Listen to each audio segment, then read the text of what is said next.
man, dude, we gotta get.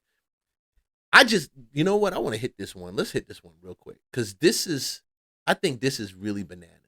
This is really crazy. This is, this actually made me a little nervous. And this is in Georgia. This is in Atlanta. This is right outside of Atlanta, Teacher right is outside the city. convicted in the gang murder of 2 children. Clayton County prosecutors are telling us how they used video and other evidence to win that conviction. Channel 2 investigative reporter Mark Winnie obtained some of that video.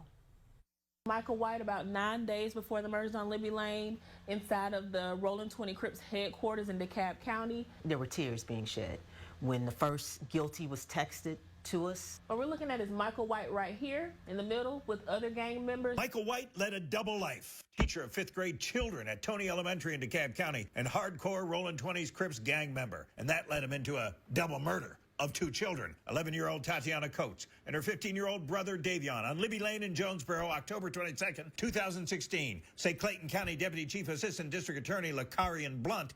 He was kicking in doors at night and killing children and going and teaching children in the morning. An assistant DA. Wow. So, just perspective. Jonesboro, where this happened, south of the city, south of the airport. When I say not too far south, you go to the airport, Atlanta airport, it's probably about 5 minutes away. You hit the city of Jonesboro, probably 10 at most, 10 at most, depending on the traffic. But it's right there.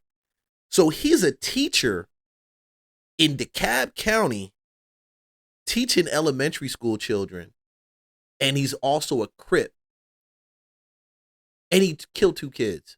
When I saw this, man, this thing blew my mind because, I mean, I got kids, man, and I'm like, dude, imagine one of my kids' teachers killing another kid, killing a kid, even if not in his class, just a kid, period, and then coming in to teach him. Georgia's been notorious for gangs. Prior to, and a lot of people don't know this, and I think some of y'all see it. If you can go back and watch the BMF, a BMF show by 50. Yeah, it's a show, but it really kind of documents Georgia's history with gangs in some low-key way. And then the documentary BMF also shows it too. Gangs were notorious down here. Man, when I first moved down here, no, actually before I moved, I came to visit Georgia one summer. Me and my brother came to visit my pop, is he going? He like, I ain't messing with Philly no more. The woman don't want me. Congratulations. Well done. I said, all right, go. So he moves to Stone Mountain and he's down here. We come to visit him one summer, playing basketball like we normally do in Philly. We hooping, doing what we do. Bro, this dude come out of nowhere. Yeah, who want to get down? Now, I'm like, what, 12? My brother's like 6, 7? Down with what? What you talking about? Homeboy, man, down with the folk. And if you don't know folk, I'm going to put y'all deep. Folk, follow our Lord King Satan. Yes, that was the gang, folk. And their colors were black and white. I remember it like the next day because I was playing basketball with that joker and came down, elbow right in my mouth. I'm like, damn, nigga. Right on my tooth, like right there. But Georgia's been notorious for that. We stayed away from that. They had a Red Dog unit back when BMF was really running the streets in Atlanta. When I came down here, BMF, it was just at the end of BMF. Yeah, they had the Red Dogs they are the reason why BMF got taken out. They were going, it was a designed, the task force only job was to find gangs and hem them up. You could be walking down the street. Oh, you got them colors? They roll up on you, hem you up. You got it. Like, and they don't even have charges. Like, they'll make shit up and it'll drag you out. They wanted to clear out Atlanta prior to the 96 Olympics. And the Red Dog unit played the big thing. But I noticed this term. After I moved back down here, came down in 2000, started just hanging, just being in Atlanta and everything. Everything was cool up until roughly, say, about 2010, 2012. It's just a spike of gangs. And then people don't want me to talk about it, but it is the truth. You had Spanish gangs, which was different. You had cartel types.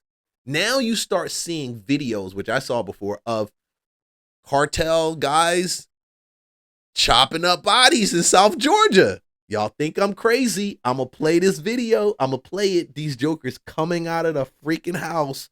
They went in with the person on the Airbnb. They left out with a bag. Okay? And the person never came out. So you had a lot of this crazy shit that started happening more. And this, to me, is just one part. These gangs in Georgia stay really, really low key.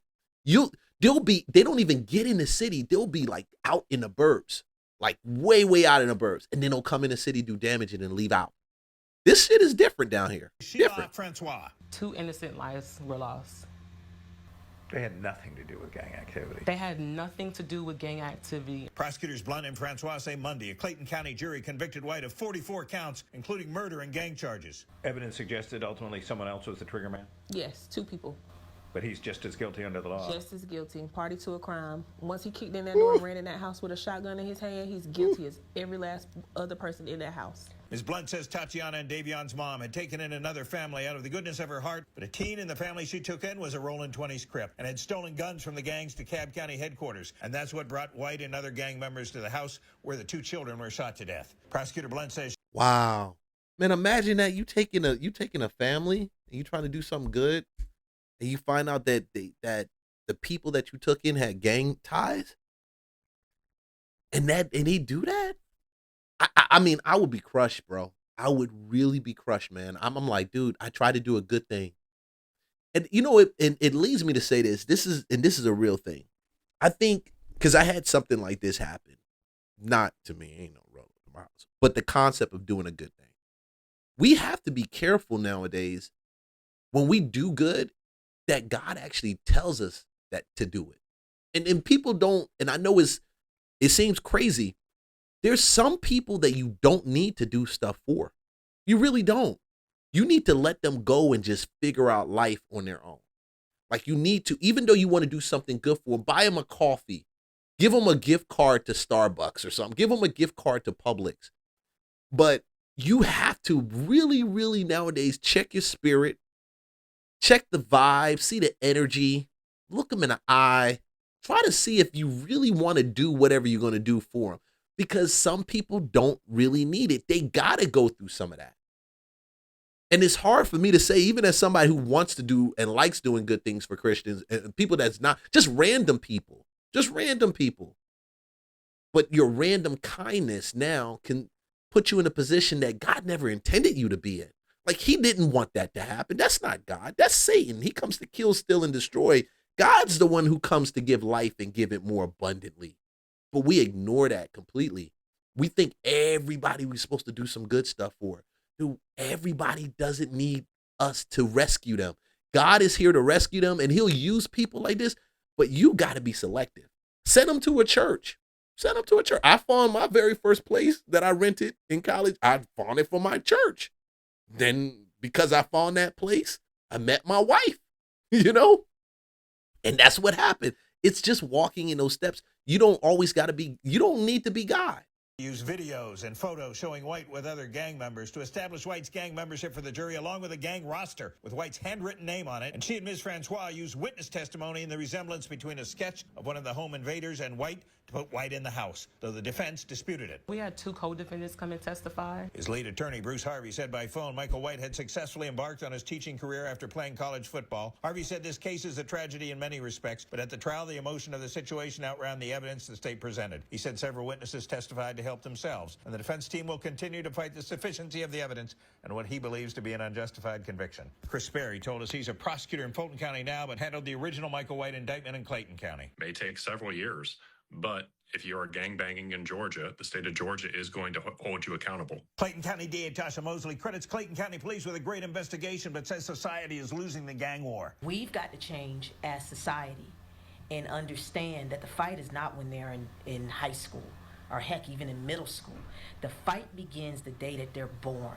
Mark Winnie, Channel 2 Action News. And that's one of the biggest things, man. Georgia's notorious for it, and it's just, I think this is the thing that's actually coming back in Georgia. There's a lot of shit that's coming back. This is probably one of the biggest ones that's coming back in Georgia.